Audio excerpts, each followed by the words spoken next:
Good afternoon. I'm Alex Chapman from the Royal Geographical Society with IBG, the RGS. I'm delighted to welcome you to this webinar on career opportunities opened up by studying and using geography. Today, the session is on careers in the third sector, covering non-profits, NGOs, charitable organizations, and I'm really excited to welcome our panelists who will be able to share their different paths, perspectives, and advice with you this afternoon. I'm joined by Stephanie Wong, Development Manager at Cruelty Free International, David Patterson, Head of Conservation Intelligence at WWF UK, and Molly Byrne, Programme Manager at the Converging World. Over the next 45 minutes, they'll be sharing their insights, advice, and guidance on starting a career in the sector. Just some housekeeping first. If you have questions for the panel, drop them into Slido at the bottom of the streaming page, and our team will pass them on to us. We'll round up a recording of the webinar with some careers advice and links and send these to you afterwards. Don't worry if you didn't sign up ahead. You can find our sector careers resource with those links and advice and recording some past webinars on our website. So to start, I'd just like to invite our panelists to introduce themselves, tell us a bit about their background, their career to date, and what their role involves at the moment. So should we start with David? Thanks. Good afternoon, everybody. Yeah, my name's David. I'm a conservationist. I did my undergraduate degree in geography and I did physical geography. And I was thinking then to go into glaciology, and a summer spent in glaciers in Iceland kind of put me off that, just trouncing around in mud. I started my career in conservation in New Zealand, where I worked. Initially, I volunteered for a little bit for the Department of Conservation, which is their government kind of player for conservation in New Zealand. They look after about a third of New Zealand's land. And I started off as a biodiversity ranger, and I worked on what's called a mainland island, which is I've got 6 of them across the country, and they're sites to test out methodologies for conservation to see how well they work. So it gave me a really good kind of grounding in lots of different areas of conservation. I then moved into their research and development department, where I was testing new technologies to see how they worked, basically. And then I came back to the UK and did a master's in conservation. And then I went back to New Zealand and was a consultant for a number of years. One of my clients was WWF. And at that time, I was trying to kind of get out of New Zealand, because New Zealand is really good at conservation, but it's very domestically focused, and there's a lot of parts of the world which, whilst New Zealand has a lot of problems, there's a lot of people working on it, and proportionally more than other places. So I wanted to work on a more global level. So I moved back to the UK to work for WWF, where I've been for the last 4 years, and I now run a GIS remote sensing team. And what we do is we're trying to understand how the world is changing at a global scale. So what sets us apart from other teams perhaps is we buy in a lot of commercial data. So we're trying to understand things like deforestation, status of protected areas globally, or changes on the ground, but we're also trying to understand who's behind it. And that's where the commercial data comes in being able to buy asset data in from Bloomberg and define who owns that piece of land, who owns the mine, etc. And yeah, that's what I've been doing for the last 3-4 years. I'll leave it there for now. Thanks.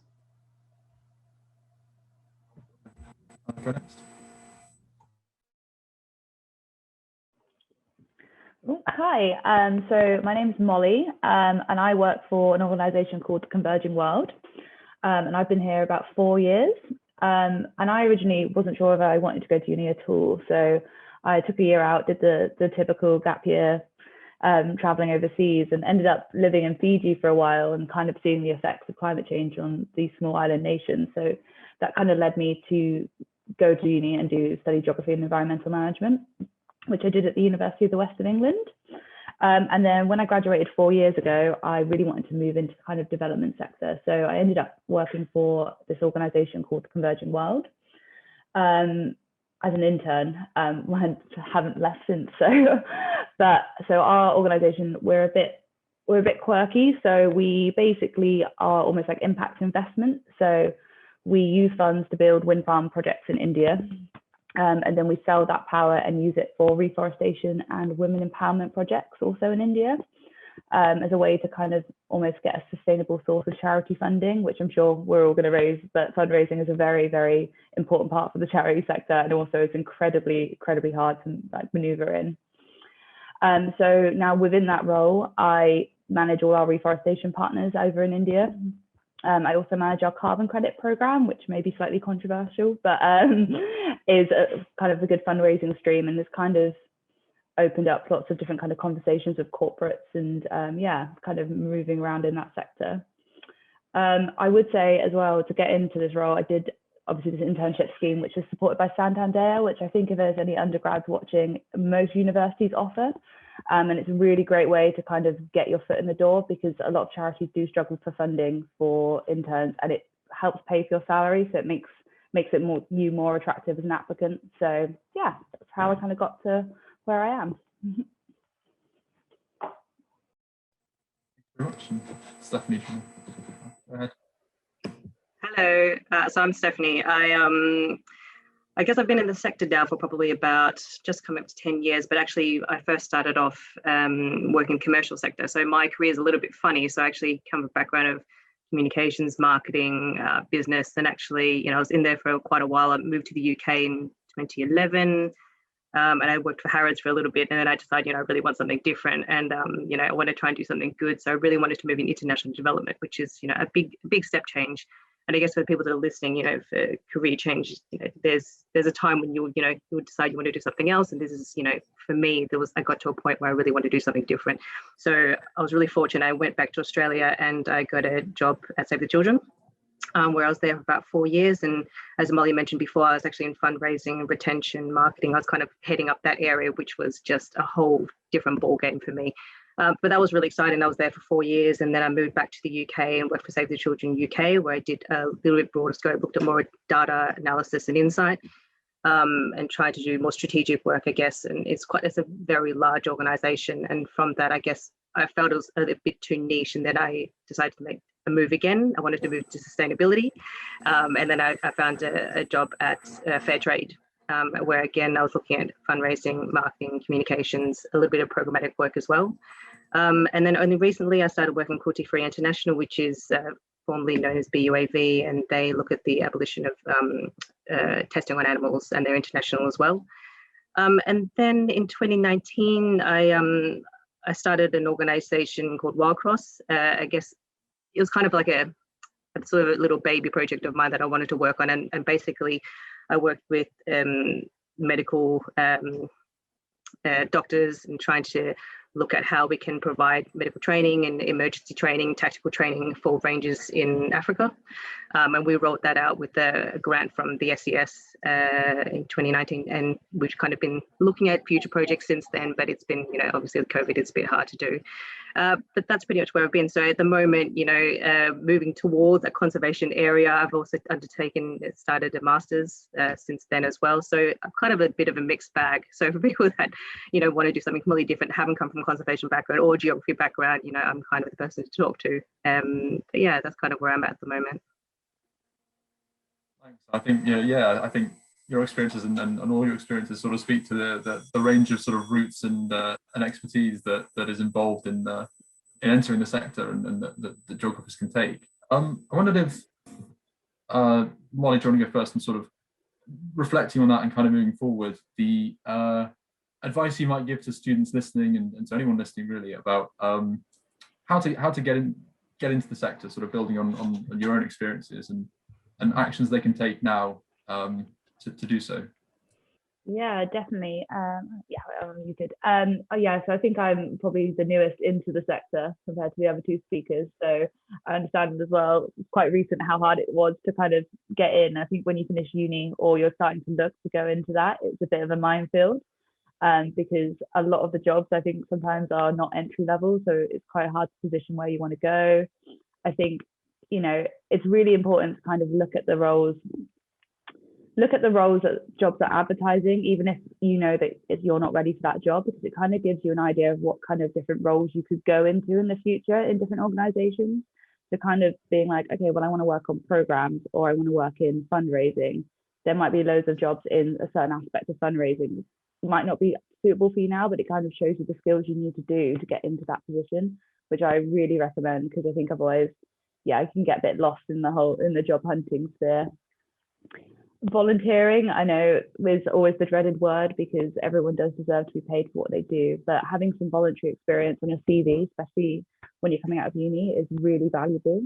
I think, I don't speak for the other two, but I get sent a lot of CVs, and having someone CV that shows that they're interested in that area, other than just, oh, I studied geography, it shows if you're doing something outside of like in your own time that's kind of in that sector, it kind of shows that you are passionate for that sector, that you do want to kind of engage with it.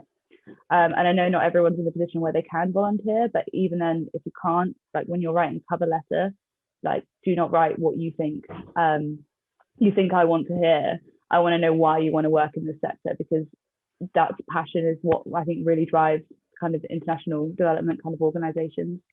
And that's something I really look for. I want to know that someone's excited and they've got hundreds of ideas and they want to get involved in the nitty gritty, because, you know, not every day is always as fun as it looks like on the kind of charity TV adverts, you know.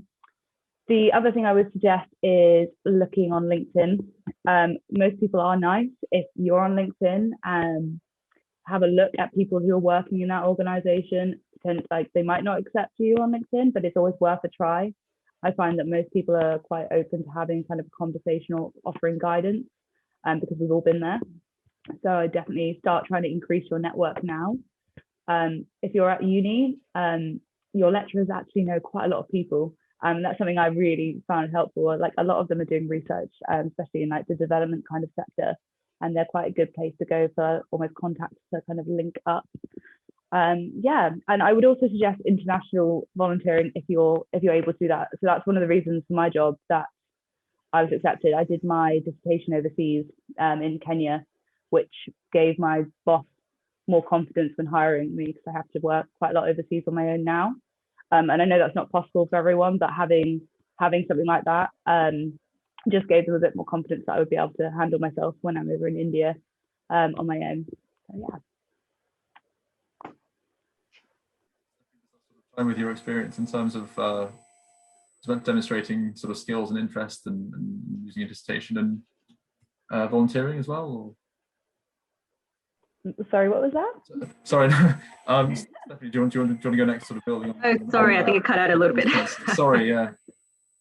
It's okay. Yeah, actually, what Molly was saying was actually, I second a lot of that. I think, yeah, with the big NGOs, it is massive. You know, we're talking thousands of people that work in there. You know, if you want to get into one of the big ones, which are probably going to offer, you know, the most roles that are out there, but and you know, there's a reason why they're the biggest. They are, you know, they're outstanding. But there is so many different roles that are there, and really trying to understand it from not actually being in the organization is really hard. One of the things I did before I got into the sector was actually similar to Molly, just look at people who work there already and start those conversations. It can be a little bit awkward, but again, I think, you know, charity sector people are really nice and actually willing to chat, which is great. And trying to understand a little bit more about their role. So for example, I thought maybe I wanted to do, you know, programs, you know, really go into that and actually work abroad. And you know, I actually did a humanitarian course with Save the Children as well. When I started there, I kind of wanted to move across a little bit more. And actually it turned out it's not really what I wanted to do. It's just, you know, but you just don't know that until you go. And I wish I had, you know, that knowledge and understanding before I actually did all the courses and everything like that. It's just, but you don't know. And so I think what Molly was saying, you know, networking with people, you know, is really crucial. The other thing as well, there are courses out there that are paid and unpaid that you can look online, and a lot of those times they're from people that are actually in the field already and they've got a wealth of knowledge. So if you can reach out to them, and you know, you'll find so many people that are willing to talk. It's really useful.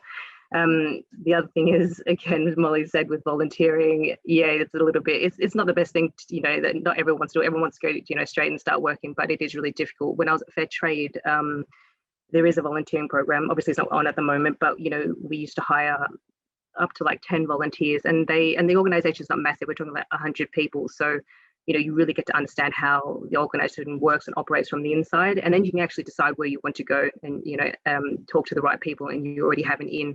And a lot of those times there were geography students, because, you know, sustainability, ethical consumption is just really relevant at the moment. So a lot of people want to get in straight from uni. And I hired someone as a volunteer after, you know, a couple of months of working. They were brilliant, and you know, that progression can start there. So it's not just, you know, volunteer and they'll kick you out. A lot of times they may actually keep you, which I think is great. So I think, yeah, networking is difficult, but especially in the UK, there are so many amazing charities out there that you really can connect to the right people. You just have to start the conversation. Sort of converting volunteering and those experiences into a full-time role. David, do you want to go next on the sort of the careers advice aspect of this? Yeah, so perhaps I'll just speak specifically for conservation, as these guys have done a great job of kind of covering general points of charity. I guess for me, in my world, there's two worlds. There's kind of the field conservation where you're out there doing stuff, measuring stuff with the animals, and then there's head office conservation where you're program managing or whatever. So most people, most of my peers got into conservation because they're interested in being in the field initially. If that's what you're interested in, I would advise you to put yourself out there and do some volunteering and do an internship.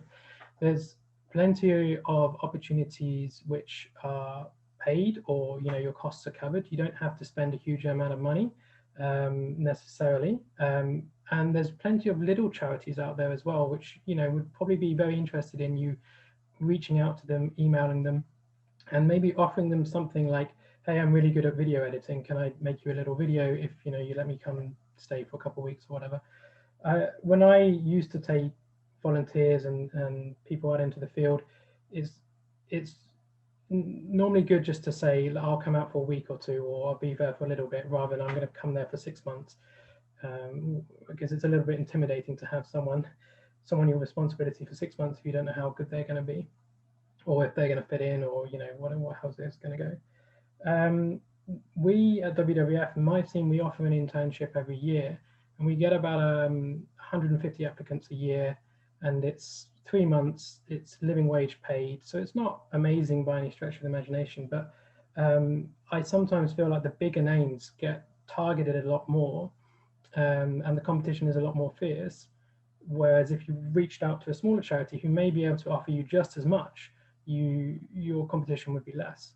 It's just somehow, you know, the big names, Google, WWF, whatever, they seem to get more applicants. The other thing I would say is focus, in my world now, obviously I work in conservation science, focus on having a hard skill if you can, like GIS or remote sensing or data analysis or video editing or something like that. Thank you. Just a note to everyone watching, you can drop questions to the panel into Slido just below the video. So please do send us some questions. I was just going to pick up on something you just said there, David, about sort of skills and GIS, sort of in your case, having a particular skill set. And I wondered if you could all sort of talk about what skills geographers can bring to the table for an employer in the sector that sort of would be specific to the kind of the value a geographer, a student who studied geography, could bring. So, I mean, conservation is a broad field, right? We rely on a lot of different skill sets, and increasingly social sciences as well. So, human geographers have a huge role to play in conservation. Within my world, which, you know, the big ones are GIS and remote sensing. So, the developments in remote sensing, which are getting better and better and better, and the developments in machine learning and AI and things like being able to use audio sensors to assess the quality of a landscape from a natural, how much, you know, human noise is occurring in a landscape versus how much natural noise, and using machine learning on top of that to understand that, and then linking that to remote sensing. Is all this kind of busy world of kind of technology in effect, because the questions we're looking at now are often really big. We want to understand things on a wide scale and over long time frames. So my world, yeah, technical skills are awesome, and you know, we work with a lot of people who are not conservationists, just straight up programmers and people who have other areas of expertise which we lack, like social sciences. Thanks, and we careers resource on sort of using GIS in careers as well.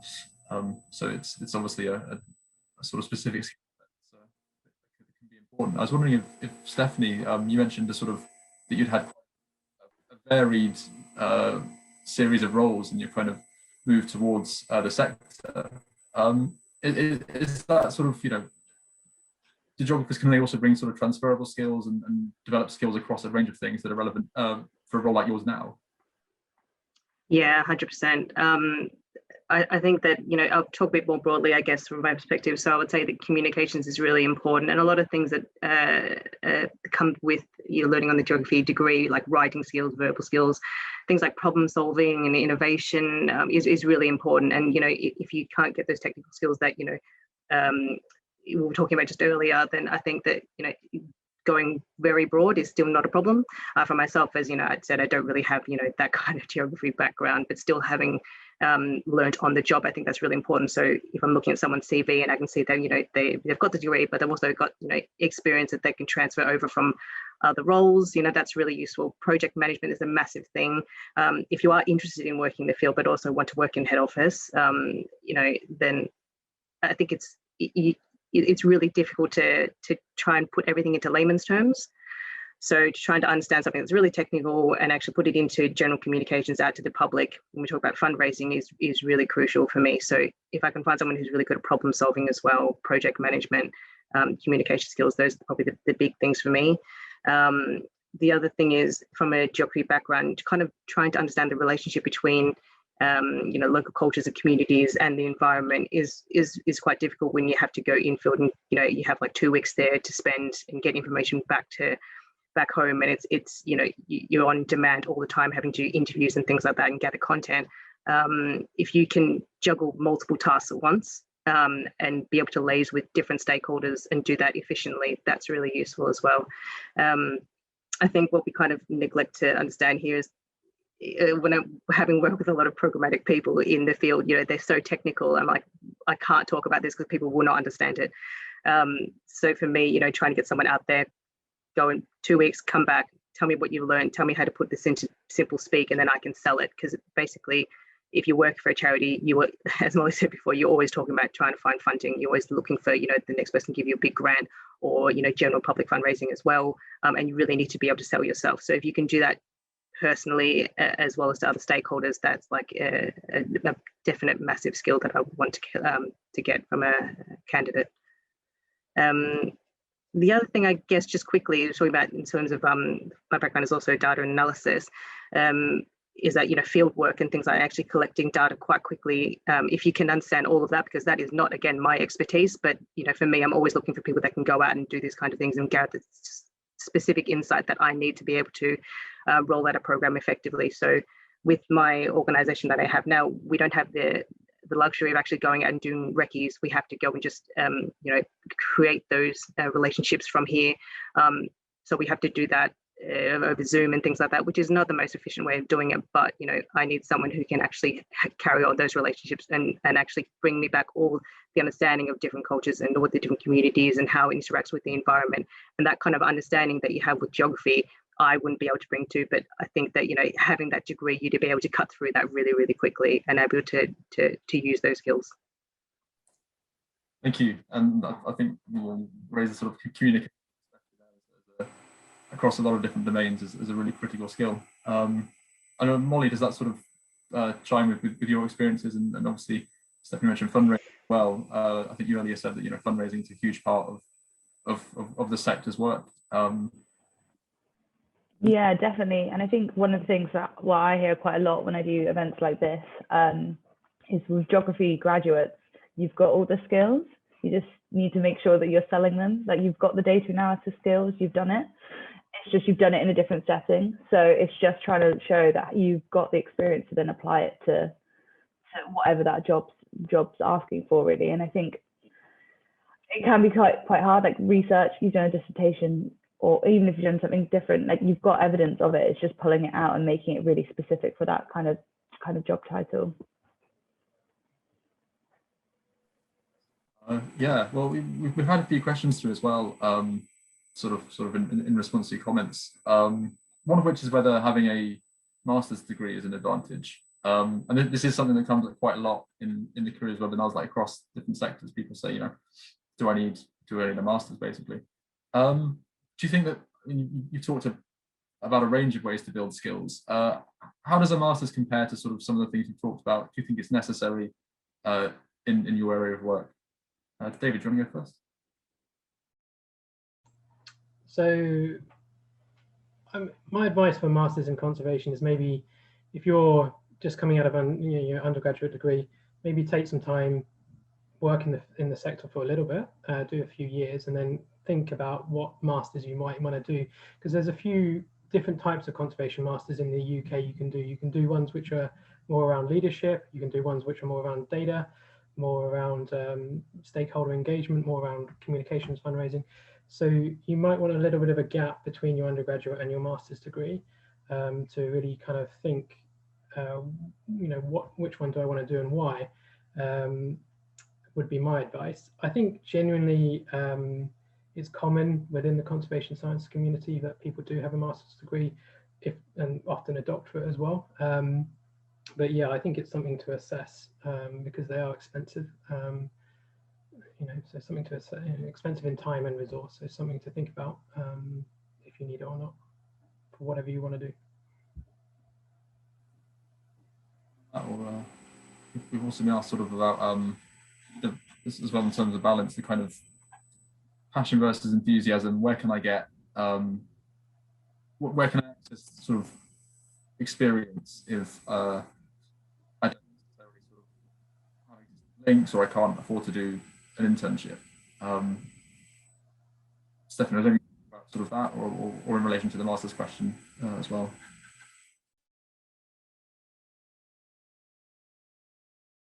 Just realized I was on mute.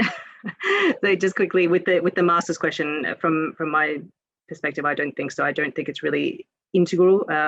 I've looked at loads and loads of CVs, and a lot of times I'll be honest that if I have to compare someone who's got a little bit of experience, even if it's volunteering for like 2 weeks, and it can be within the UK as well, it doesn't have to be internationally, I would probably rate that a little bit more highly than someone who's done a master's. Not because there's anything wrong doing a master's. Definitely do it if that is what you're interested in. As David said, if that's something you really want to look towards doing, do it. But if I'm looking for someone who has specific skills and they've got a little bit of that there and they can show the enthusiasm through that, and it goes on to the following question, then I would probably look at that one more favorably. And also it obviously depends on what kind of experience as well.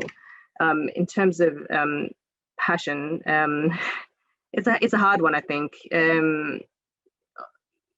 think it's pretty obvious that if someone has specific experience and what you're looking for is going to look more valuable than someone who doesn't have any at all. But that's not to say you can't get these things from just doing like 2 weeks. Even if you can spare 2 weeks, you can do something locally. I think that's quite easy to do. You can even look at local councils as well. There's lots of little programs going on. You can even develop something that's just online. I don't think you should look at volunteering just as looking at the NGOs and just trying to go through that avenue. There's lots of different ways to do it, and there's loads of opportunities out there. So I wouldn't let that kind of hinder you.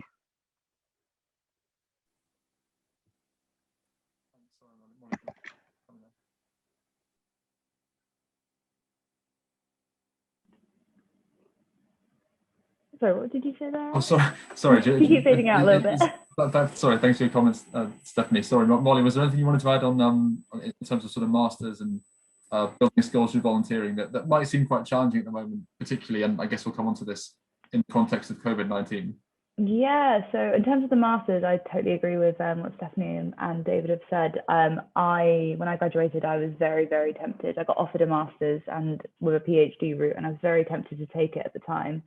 And now I look back and I think it's the best thing I ever did was not taking it, because if I did a master's now, only 4 years down the line, it'd be in something completely different to what I would have thought I wanted to do. So yeah, I think having a little bit of time, like trying what you like, seeing what you enjoy, and then maybe looking at a master's, and then you might even decide that you don't need it at all, because sometimes experience is better than having a master's. Not always, depending on what you're going into, but it's definitely worth exploring different kind of avenues. And also in terms of the volunteering opportunities, the one thing I would say is, although COVID has been a nightmare, it's actually opened up loads of virtual internship opportunities with charities, which technically takes less time and stuff. So you can do I think there's a charity called Think Pacific. That's the only one I can think off the top of my head, but they're doing virtual internships. So it's just working with small NGOs, doing something like helping them with their marketing, helping them, increase their fundraising databases, all just little like admin things. But loads of charities now are trying to offer virtual internships, and it's definitely something I would say is worth looking at. I think even if you just Google virtual internships, there's quite a lot out there. Yeah, and I think for people, I guess obviously, yeah, with COVID-19, that's particularly important, and people are asking sort of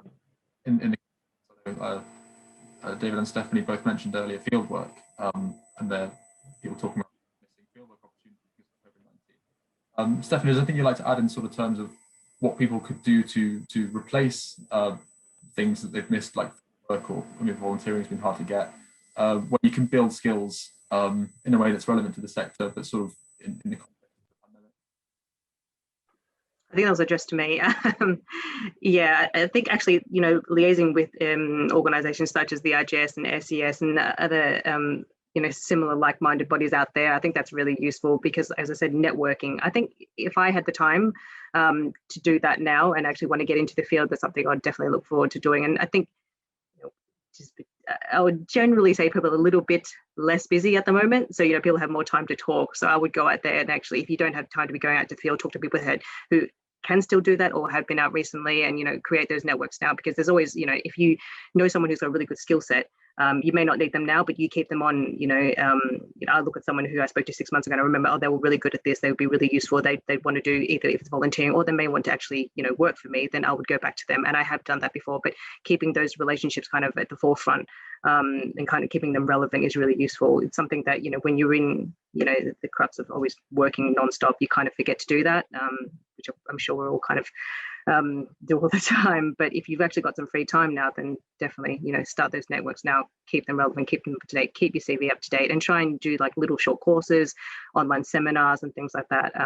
And you can always put them on your CV and you can always talk through them when actually you have an interview. And I think, that shows that you're really passionate. It's not just about, the experience that you have or that you've missed out on.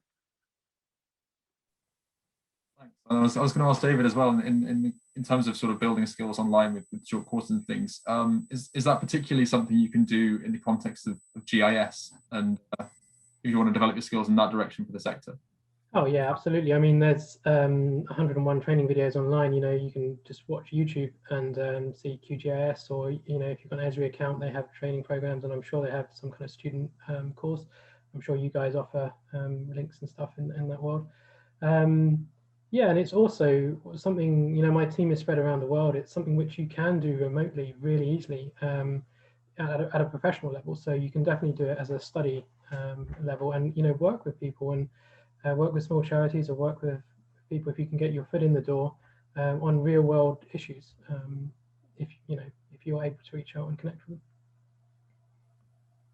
Thanks. We've actually had a question for you specifically about how you found it moving to New Zealand and working there with a UK degree, and I know you've all talked about sort of the international spread of the sector, of roles you have. I don't know, David, you also want to talk about your experiences there, and then we can go around as well on sort of the international spread of the sector. Yeah. So, I mean, what's the question? How easy was it? Or yeah, it's sort of, yeah, how easy you found it to move to New Zealand and start up there with a UK degree. Oh, okay. So did you have experience beforehand? Yeah, so I was doing expeditions briefly before. I was in Nepal, and the guy I met out there who was a Kiwi suggested I go work for him, who he had a different company, and I got you can get a 2-year work visa for New Zealand, for working holiday visa, so it's very easy. And I turned up with the intention of working for this individual, and that didn't work out, but I ended up volunteering for Doc and then working for Doc. So it was just very fortuitous, but I turned up with a pretty robust kind of expedition skill set, and I was very good in the wilderness, and also because I'd studied and had kind of an understanding of how to write reports. I basically got my initial job because the rangers out there wanted to be outdoors rangering, but they didn't want to do the paperwork, so I did both. So that kind of, it was, it's just one of those things. I've got lots of friends who work in the sector, and you kind of hear the same story of field conservationists.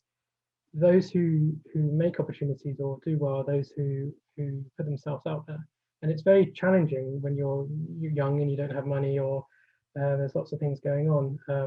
But that's the only really advice I can give, is to put yourself out there.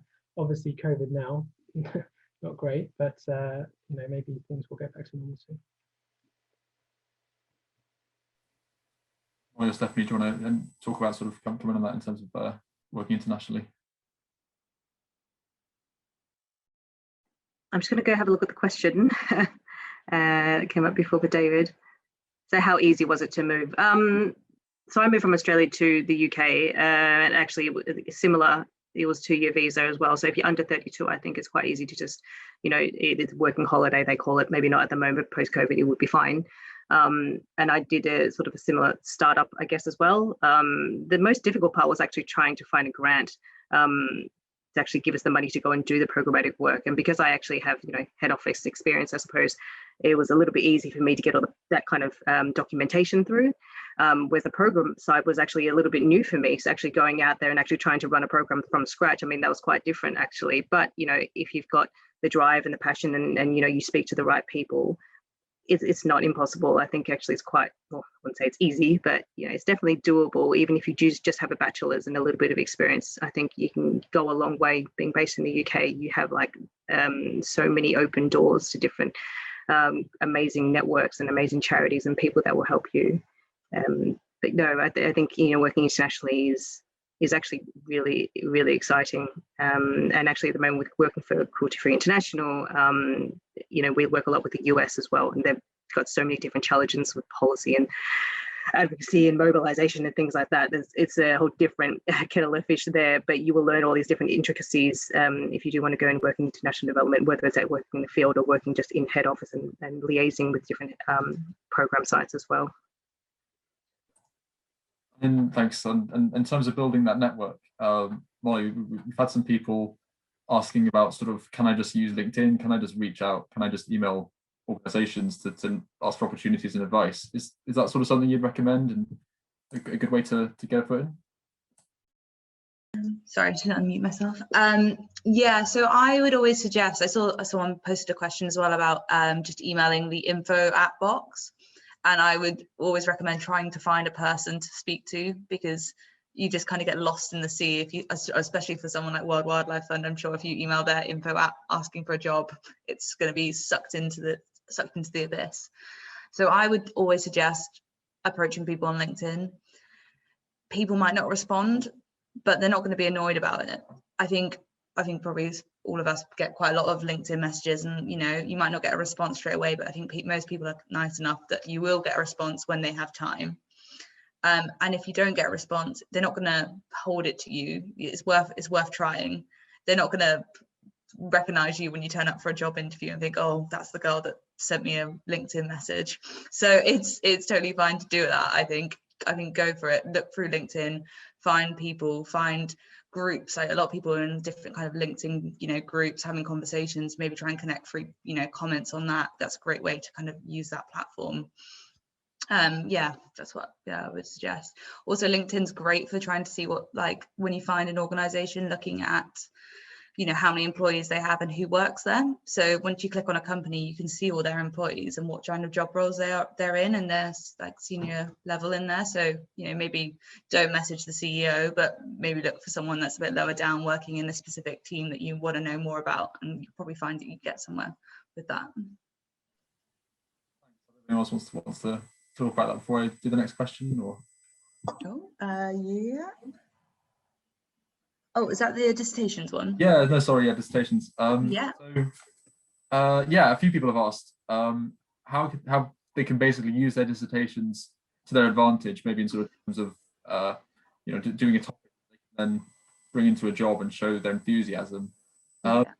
Yeah, I don't know how you sort of all use your dissertations with regard to your career, but that's a good thing to do. Yeah, I definitely think so. I was very fortunate. I managed to apply for, I know people have been asking about funding for overseas projects, but my university had something called the International Water Security Network, which there's quite a few universities that are part of it, and they basically fund between 50 and 75% of your internship overseas if you're doing research. So I went to Kenya for 3 months and did all my dissertation research out there, which really opened doors for me. I ended up winning an award for it but it helped me link in with more people. And it also was something that I could then show and talk about quite publicly on my CV and stuff, to be like, yeah, I'm really passionate about international development. What I do now, obviously, isn't water-based. I work in renewables and reforestation. However, it showed that, oh, I've got an interest in working in this sector. So even if it's not, you know, specific, and if you're doing a desk work, there's so much stuff that you can do in terms of sat at your desk, but making it based on international development, looking at the development indexes. Like, there's so many ways that you can link that in, and I definitely think it's worth doing. David, as a sort of when you're looking at applications and people coming in, do you sort of, would the dissertation be something that potentially a grad would be able to point to and say, you know, I'm a good fit for this role, this organization? You faded out for the last bit, but I'll just kind of guess it. Yeah, I mean, absolutely. I look at what's on people's CVs, and I look at what their dissertation topic is. I've actually reviewed a number of dissertations recently and in the past, and the ones I've reviewed are ones where they've used real world data, so they're source data from us, or they're source data from a conservation site, real data, and they've analysed it and they've presented the results.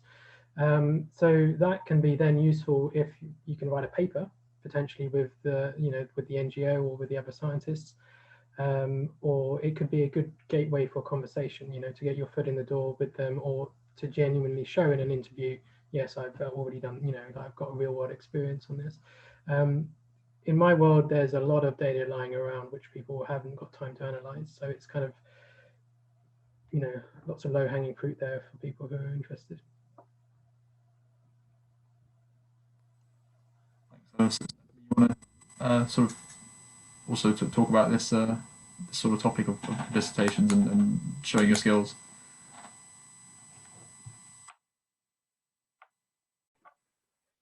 I think that cut out, Alex. Was that to me? I think I'm a little bit different, I guess, because I you know, don't have so much research background with the geography background, not so much. But however, we do, you know, showcase portfolios and things like that, which is, I think, is quite similar. So maybe a little bit different internationally.